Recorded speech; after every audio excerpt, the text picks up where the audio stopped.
What up, y'all? This is your boy, Mr. Downtown Ray Mello, and you're listening to the Entertainment Report on iHeartRadio, live from Dubai for Friday, August 28th, 2015, delivering some major stories and trends going on in the world of entertainment and beyond.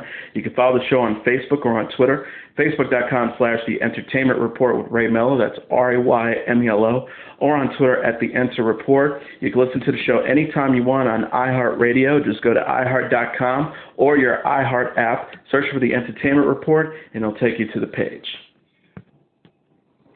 The New York Daily News has been slammed on social media for its insensitive reporting of Wednesday's fatal WDBJ shooting that left a reporter and a photographer dead. The cover of Thursday's edition of the tabloid paper shows a close-up shot of suspect Fester Flanagan as he fired at Allison Parker while doing a standard live shot with an interviewee at a Bridgewater Plaza near Monetta, Virginia.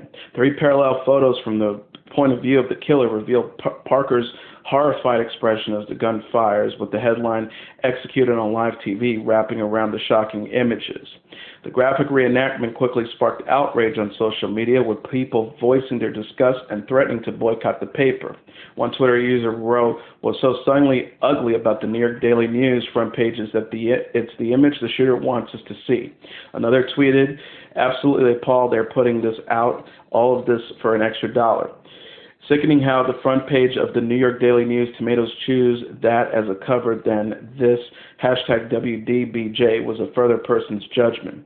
Both Parker, 24, and photographer Adam Ward, 27, were killed while the woman being interviewed, Vicky Garner, was shot in the back but survived.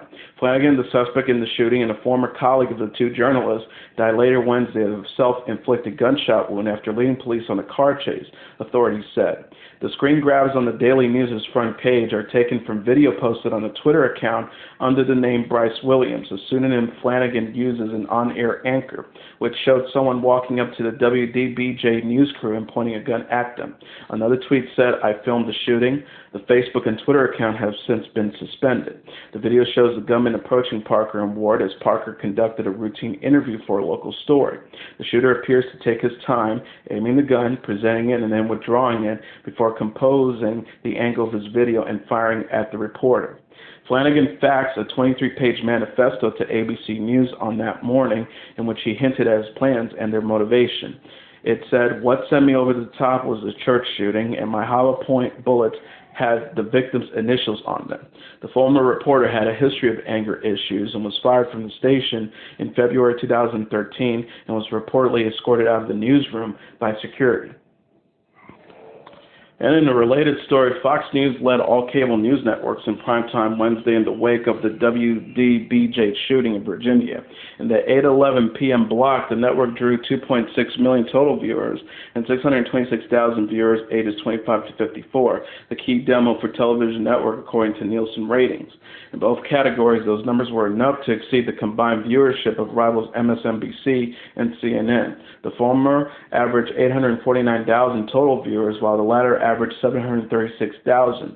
For Fox, it was the highest-rated night of regular programming since coverage of civil unrest in Baltimore in April. The network was up 21% from its 2015 primetime average in total viewers and 40% in 25 to 54. The O'Reilly factor was cable news' #1 program Wednesday night, drawing 3.1 million total viewers.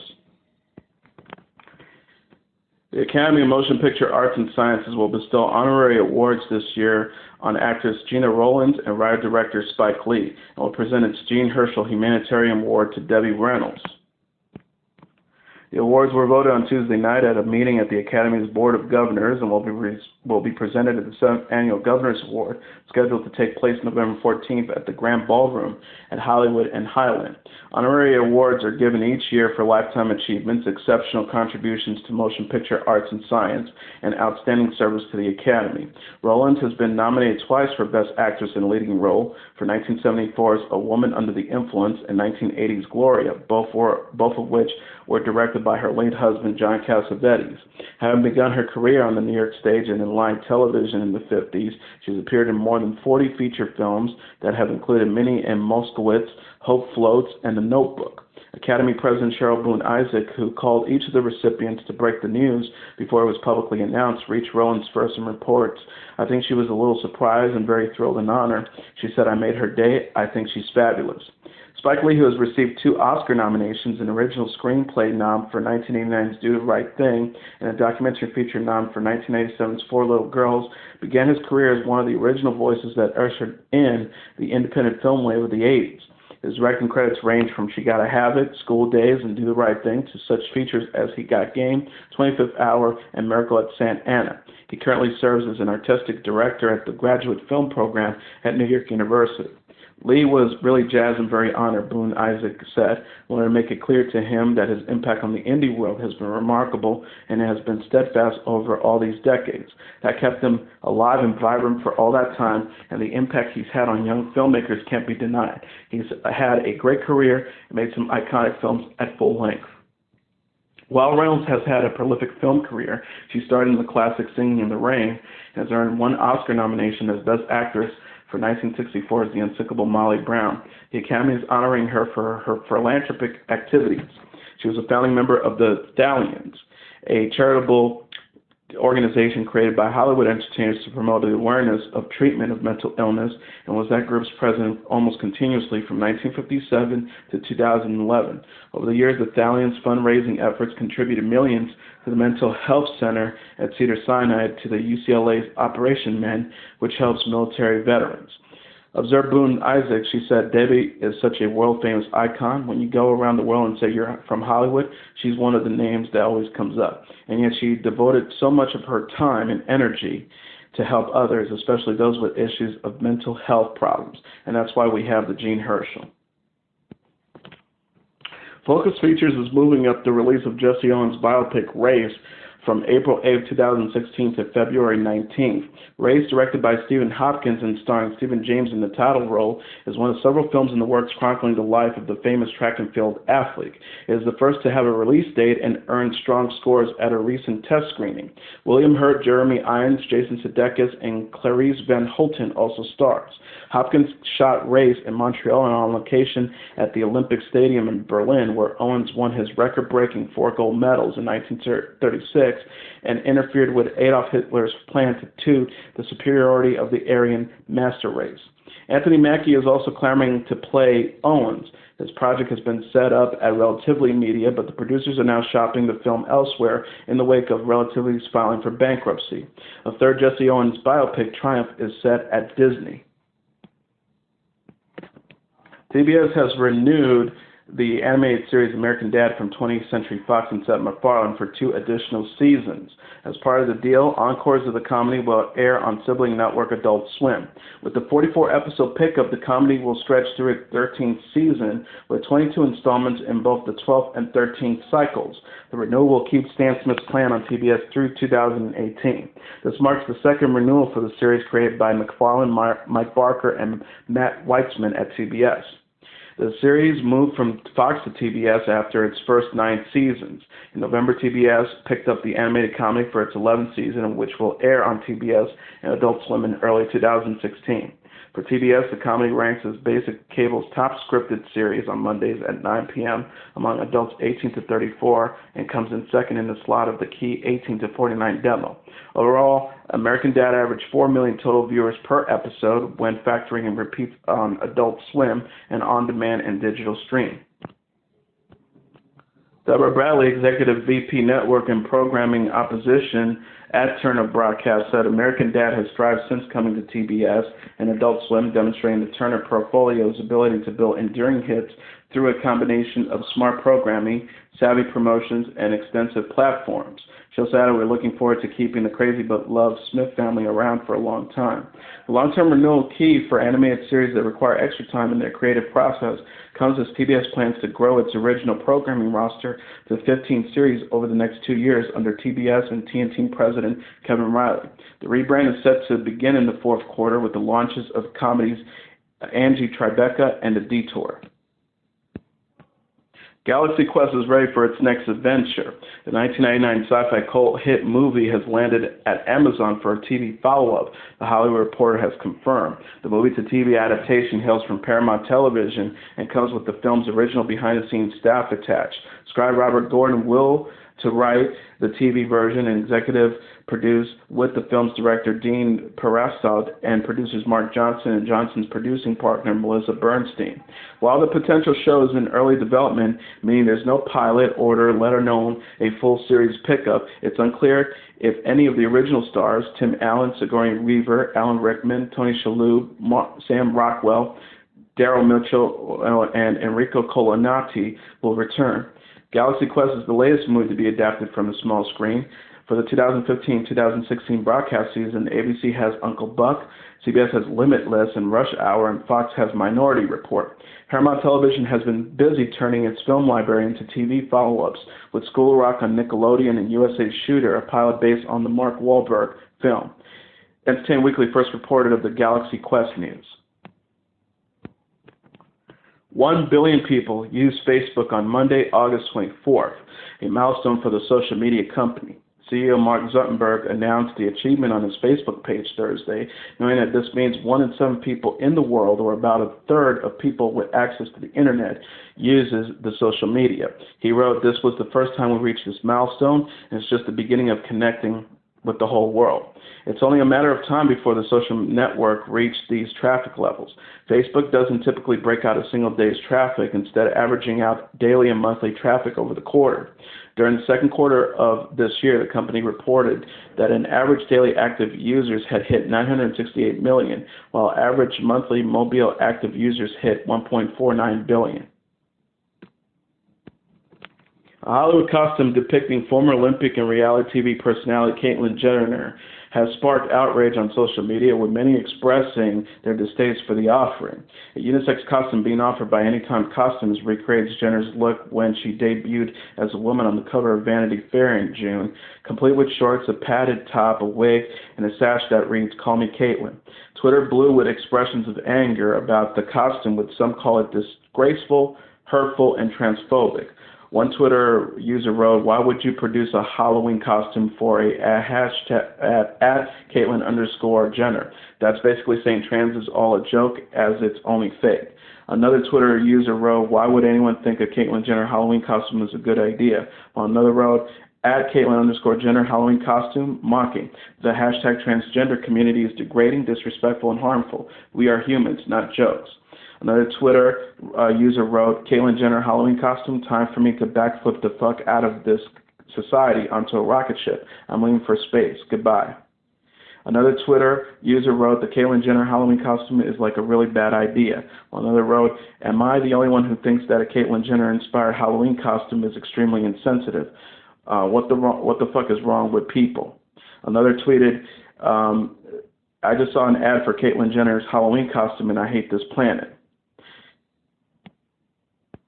Anytime Costumes responded to the backlash with a statement. It read the following: AnytimeCostumes.com is all about fun. We have all kinds of over-the-top costumes on buzzing themes, characters, and celebrities. If it's a hot topic, we're going to have a costume about it. Call us an equal opportunist. We satirize everyone. We are in the business of taking a fun approach at the biggest trends in our society and let people put on a costume and being part of those trends. We're not only an equal opportunity satirist, but also an equal opportunity employer. We have an extremely diverse employee base. We have staff from all ethnic groups and age groups. We have men and women in senior positions. We also have LGBT employees. We certainly do not promote or condone any discrimination. That's just not who we are. We appreciate all the feedback we got. We welcome open dialogues and respect opinions from all perspectives. As for our stand, we believe in the spirit of Halloween costume parties. There are the times when people can be irrelevant and make a parody of everyone and anyone, even themselves." Courtney Love has paid a high price for things she's written on social media, at least $750,000. The rock star has ended the second defamation lawsuit brought against her by fashion designer Dawn Seymour Cranker by agreeing to pay her adversary $350,000. That's on top of the $430,000 Love paid to resolve the first lawsuit. The dispute between the two erupted more than 6 years ago when Love went on a rant on Twitter about how she was built for costume clothing. Love told her followers how the designer was a drug-pushing, thieving prostitute with a history of assault and battery. After Love paid to avoid becoming the first celebrity ever to go to trial over tweets, she ended up back in trouble with Seymour Ranker after taunting the designer's lack of followers on Pinterest and again accusing her of theft. Love talked about the earlier lawsuit on Howard Stern's radio show when her Twitter habits came up, and Stern admonished her by saying, "You can't just blurt things out." Thus came Seymour Ranker's second lawsuit. Love ended up becoming the first celebrity to go trial over tweets after all. That happened in a third lawsuit brought by a different plaintiff, one of her former lawyers hired to handle a potential fraud case over the management of the estate of her late husband, Kurt Cobain. There she prevailed after telling a jury she was a computer retard who believed what she had written when she wrote it. Eventually, though, she had to face the music for things she had written and said about Seymour Ranker. The second case made it up to a California appeals court where this past February a decision to allow the first lawsuit to proceed over the First Amendment objections was affirmed. The appeals court compared her unfavorably to Marlon Brando, explaining that Love hadn't demonstrated how her comments about the fashion designer were in the public interest nor presented any socially important implications. The matter then returned to Los Angeles Superior Court, where Seymour Ranker's attorneys Brian Friedman and Jesse Kaplan negotiated a resolution with Love's attorney Mark Gantz. Nicki Minaj may have her issues with MTV's Video Music Awards, but that's not stopping the hip-hop star from performing at this year's ceremony. MTV announced Thursday that the Anaconda rapper will take the stage at Sunday's VMAs, making it her second performance at the award show in as many years. Of course, Minaj received a lot of attention speaking out after she failed to receive a nomination for Video of the Year, criticizing the award show history of honoring thin white women over other ethnicities and body type. In a New York Times article published Thursday, this year's VMA's host, Miley Cyrus, has her own criticism for Minaj, saying, "I don't respect her statement because of the anger that came with it." In a related story, Miley Cyrus, who's hosting Sunday's festivities, dredged up the feud between Nicki Minaj and Taylor Swift in an interview with the New York Times on Thursday. In the process, she seems to place herself on Team Taylor, characterizing Minaj as, quote, "not very polite." To recap, way back in July, Minaj was grossed that her video Anaconda hadn't received a Video of the Year nomination. Minaj complained, when the other girls drop a video that breaks records and impact culture, they get that nomination, suggesting that she had been snubbed because of her race and body type. Swift, whose Bad Blood did receive a Video of the Year nomination, perhaps perceived Minaj's comment as a personal attack and accused Minaj of using social media to, quote, "pit women against each other." The two later cleared up the misunderstanding and made nice, but Cyrus weighed in on the feud in the Times interview. Cyrus said, What I read sounded very Nicki Minaj, which, if you know Nicki Minaj, is not too kind. It's not very polite. I think there's a way you speak to people with openness and love. You don't have to start this pop star against pop star war. The Wrecking Ball singer went on to suggest that Minaj's approach only serves to diminish her message. Cyrus says it became Nicki Minaj and Taylor in a fight, so now the story isn't even on what you wanted it to be. Now you've just given E! News catfight. Taylor and Nicki go at it. Minaj has been tapped as the opening performer at this year's ceremony, which will air Sunday on MTV at 9 p.m. and hosted by Cyrus. Taylor Swift invited Justin Timberlake, Selena Gomez, and Lisa Kudrow on stage with her on Wednesday. Fans lucky enough to have a ticket for Swift's fifth and final show at the LA Staples Center witnessed a pop collab overload with Timberlake, Gomez, and Kudrow taking guest turns at the mic. Swift and Timberlake joined forces for a performance of the former NSYNC star's 2013 hit Mirrors that will long be remembered by everyone in the house, including Timberlake. Swift told the audience, according to Vanity Fair, "So Justin hasn't performed since he became a dad, so I'm just honored that this is his first performance." The U.S. leg of Taylor's 1989 World Tour hasn't just been about the hits. The blockbuster trek has been framed with the theme of friendship, and seemingly endless lineup of Swift's celebrity friends have joined her on stage. Fellow #Squad member Selena Gomez had her turn at the sold-out Staples Center show, teaming with Swift for a performance of Gomez's recent hit, Good For You. Finally, Lisa Kudrow took the stage with Swift to perform Kudrow's famous song from Friends, Smelly Cat, as the duo strummed their guitars. Swift shattered the venue's record on Saturday when she performed her 16th sold-out show at the arena. Billboard mentioned that one of the world's biggest movie stars, one of the world's biggest music stars is going to be releasing her much-anticipated album in November. Adele has been teasing the follow-up to her 2011 blockbuster 21 for more than a year, but a new set of music may finally materialize this fall. The label is planning on a November release, Billboard has learned. Adele and her team have remained mum since May 2014 when the singer teased an album titled 25 for later in the year, but her label XL Recordings subsequently ruled out that timeline. Danger Mouse has been working on the album, and Max Martin has contributed a single. Canadian singer-songwriter Tobias Jesso Jr. has also written reportedly a track, and One Republic's Ryan Tedder is back in the mix after producing and co-writing Rumor Has It on 21. Adele's team is remaining mum, as is the London superstar whose sophomore LP has sold over 11 million copies and was the top-selling album of the year in both 2011 and 2012. In July, Ed Sheeran told the UK's Capital FM, "I haven't heard Adele's album, but everyone I know who worked on it is just like, dude, that record. Apparently, it's really good." And here are the top 10 songs on the Billboard Hot 100 chart for the week of September 5th. Number 10, Walk the Moon with Shut Up and Dance. Number 9, Fetty Wap with Trap Queen. Number 8, Fetty Wap featuring Remy Boyz with 679. Number 7, Rachel Platten with Fight Song. Number 6, Selena Gomez featuring A$AP Rocky with Good For You. Number 5, The Weeknd with Hit the Hills. Number 4, Major Lazer and DJ Snake featuring M0 with Lean On. Number 3, Silento with Watch Me. Number 2, The Weeknd with Can't Feel My Face. And again, the number 1 song on the Billboard Hot 100 charts is Omi with Cheerleader. And now let's look back at what happened on this date in entertainment history. On this date in 1963, Mahalia Jackson, the Queen of Gospel, puts her stamp on the March of Washington. If the legendary gospel vocalist Mahalia Jackson had been somewhere other than the National Mall in Washington, D.C. on this date in 1963, her place in history would still have been assured purely on the basis of her musical legacy. But it is almost impossible to imagine Mahalia Jackson having been anywhere other than center stage at the historic March on Washington on this day, where she not only performed as the lead-in to Dr. Martin Luther King Jr. and his I Have a Dream speech, but she also played a direct role in turning that speech into one of the most memorable and meaningful in American history.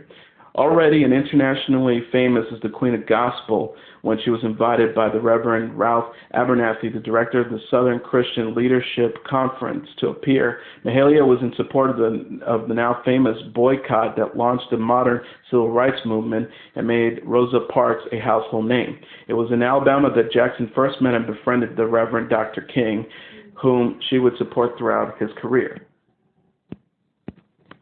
Indeed, Dr. King had a favorite opening act. It was Mahalia Jackson, who performed by his side many times. On this date in 1963, as she took to the podium before an audience of 250,000 to give the last musical performance before Dr. King's speech, Dr. King himself requested that she sing the gospel classic, I've Been Booped and I've Been Scorned. Jackson was just as familiar with Dr. King's repertoire as he was with hers, and just as King felt comfortable telling her what to sing as the lead-in to what proved to be the most famous speech of his life, Jackson felt comfortable telling him in what direction to take the speech. The story that had been told since the day has Mahalia Jackson intervene at a critical junction when she decided King's speech needed a course correction. Recalling a theme she had heard him use in earlier speeches, Jackson said out loud to Martin Luther King Jr. from behind the podium on the steps of the Lincoln Memorial, "Tell them about the dream, Martin." And at that moment, as can be seen in films of the speech, Dr. King leaves his prepared notes behind to improvise the entire next section of his speech, the historic section that famously begins, "And so, even though we face the difficulties of today and tomorrow, I still have a dream, and it's a dream deeply rooted in the American dream." Also on this date in 1987, Director John Huston dies of pneumonia at the age of 81 after a lifelong career in entertainment. The son of actor Walter Huston, a vaudeville performer who began appearing in films in 1929, John Huston performed on the vaudeville circuit from age 3. As a teenager, he became an amateur boxer, quitting high school and eventually becoming the California lightweight champion. Huston drifted in his 20s and 30s, working as a stage actor before moving to Mexico and joining the U.S. Cavalry. He wrote short stories, plays, worked as a reporter, and collaborated on several screenplays, including Murder on the Rouge Morgue. Finally, in 1937, he settled down and focused on screenwriting and directing. He made his directing debut with The Maltese Falcon, starring Humphrey Bogart. The film was a critical success, and Huston continued directing even during his stint in the Army during World War II, when he made several documentaries. After the war, he directed another Bogart film, Treasure of Sierra Madre, in 1948, which featured Walter Huston in a supporting role for which he won an Oscar. The film also won Best Screenplay and Best Director. Huston is known courageously standing up for the House Un-American Activities Committee when it began persecuting suspected communists. He helped form the Committee of the First Amendment and eventually left the country as the practice of blacklisting suspected communists spread. Huston settled in Ireland with his third wife, Ricky Soma, and their children. Daughter Angelica Huston was raised in Britain, but her father later moved to Mexico. He continued, however, to direct. Among his best-known films are The Asphyxiated Jungle in 1950, The African Queen in 1951, and Prezi's Honor 1985, for which his daughter Angelica Huston won an Oscar. Huston continued to work through his 70s despite suffering from emphysema, which required him to use an oxygen tank. And on this date in 1996, Charles and Diana divorced. After 4 years of separation, Charles, the Prince of Wales and heir to the British throne, and his wife, Princess Diana, formally divorced. On July 29, 1981, nearly 1 billion television viewers in 74 countries tuned in to witness the marriage of Prince Charles, heir to the British throne, to Lady Diana Spencer, a young English teacher. Married in a grand ceremony at St. Paul's Cathedral in the presence of 2,650 guests, the couple's romance was, for the moment, the envy of the world. Their first child, Prince Charles, was born in 1982, and their second child, Prince Harry, was born in 1984. Before long, however, the fairy tale couple grew apart, an experience that was particularly painful under the ubiquitous eyes of the world's tabloid media. Diana and Charles announced a separation in 1992, though they continued to carry out their royal duties. In August 1996, 2 months after Queen Elizabeth II urged the couple to divorce, the prince and princess reached a final agreement. In exchange for a generous settlement and the rights to retain her apartments at Kensington Palace and her title Princess of Wales, Diana agreed to relinquish the title of Her Royal Highness and any future claims to the British throne. In the year following the divorce, the popular princess seemed well on her way to achieve her dream of becoming a queen of people's hearts. But on August 31, 1997, she was killed with her companion, Dodi Fayed, in a car accident in Paris. An investigation conducted by the French police concluded that the driver, who also died in the crash, was heavily intoxicated and caused the accident while trying to escape the paparazzi and photographers who consistently tailed Diana during any public outing. Prince Charles married his longtime mistress, Camilla Parker Bowles, on April 9, 2005. And that is your entertainment report for Friday, August 28, 2015. I'm your host, Mr. Downtown Ray Mello. I'll be back on Monday to deliver some major stories and trends going on in the world of entertainment and beyond. You can follow the show on Facebook or on Twitter, facebook.com/The Entertainment Report with Ray Mello, that's RAYMELO, or on Twitter at The Enter Report. You can listen to this episode or any previous episodes of The Entertainment Report anytime you want on iHeartRadio. Just go to iHeart.com or your iHeart app. Search for The Entertainment Report, and it'll take you to the page. Everyone have a great weekend. Good night, and God bless you all.